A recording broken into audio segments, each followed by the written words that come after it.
March is really flying by hard, hey? It really is. We march on. We march on. I didn't think I'd make it to the 6th of March, but I'm here, I'm alive, and I've got something for you. Epictetus, easy for me to say. In public, avoid talking often and excessively about your accomplishments and dangers. For how much you enjoy recounting your dangers, it's not so pleasant for others to hear about your affairs.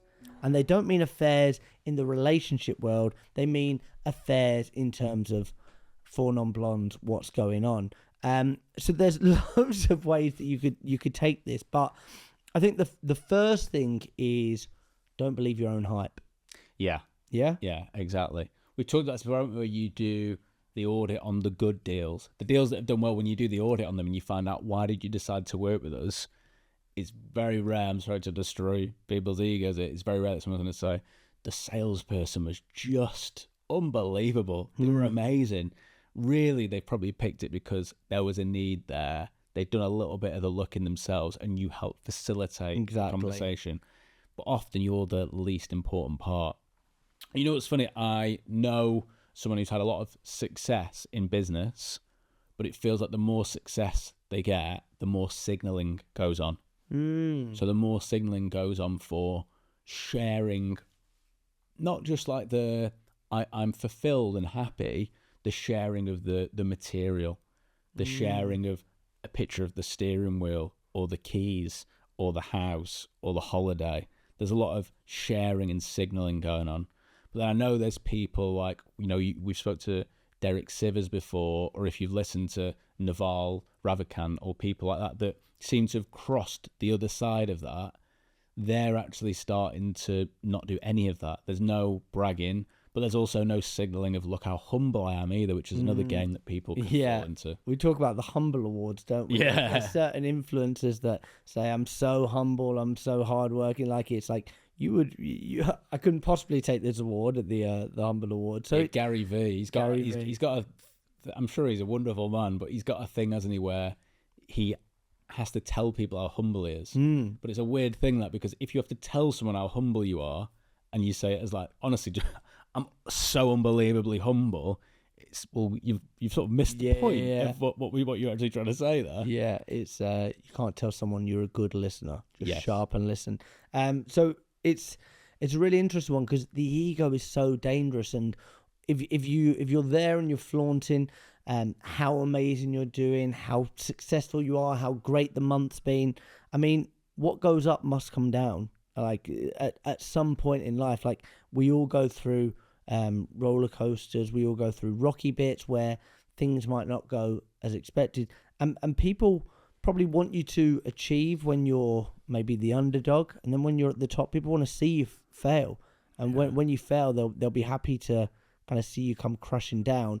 I want to talk a little bit about emotion, and I don't mean the song, I mean what we both got. Sweet emo. That one. No, I was thinking of a different one, but I'll sing it off there. Aerosmith.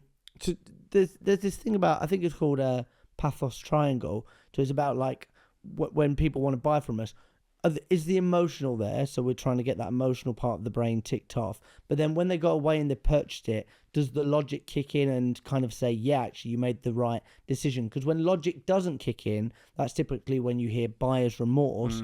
And then it's the credibility. So they're looking for emotionally, I mean, enough pain to solve this problem. I'm going to make a decision. Logically, it all makes sense from a rationale standpoint. And then credibility wise, well, they've worked with people in my industry. They've got all the case studies. What a lot of people try to do is they try to go in first and tick that credible box, ramming case studies down their throat before they're even emotionally involved. So talk to me about why emotion is so important in the buying process.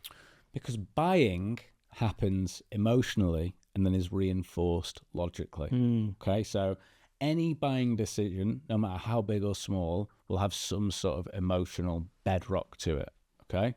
So that's why it feels trite now at this point, isn't it? But people come to you because they want to solve a problem. But why do they want to solve a problem? Because they're in pain. And pain is linked to an emotion, isn't it? But what's interesting is as you explore this, there's also hidden objections that come up. one of the most interesting hidden objections is human beings have adapted to not change. They just learn to deal with the problem. And you as the salesperson need to be able to unpick that. And there might be more emotion in there as well. Look, this is going to be a really painful exercise. I get that we're trying to solve this problem, but bringing in a new system to your team, getting them on board, the training, why not just stay as you are? Well, we can't stay as well because the business is failing, we're falling behind. There's a lot of emotion in asking that question.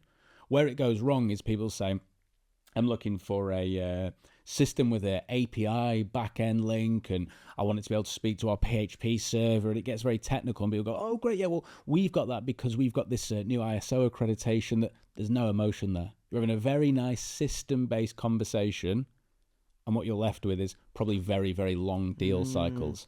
But as soon as there's an emotion added in there, that's when action follows. Yeah, people learn to live with pain, don't they? They do. So the question that you've got to ask is, have you had enough pain?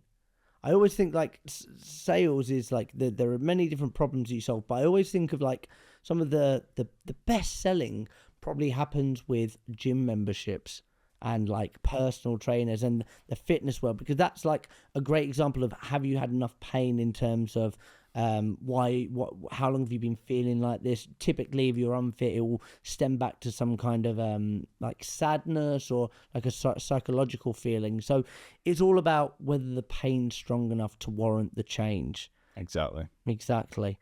I've been Jack Frimpston.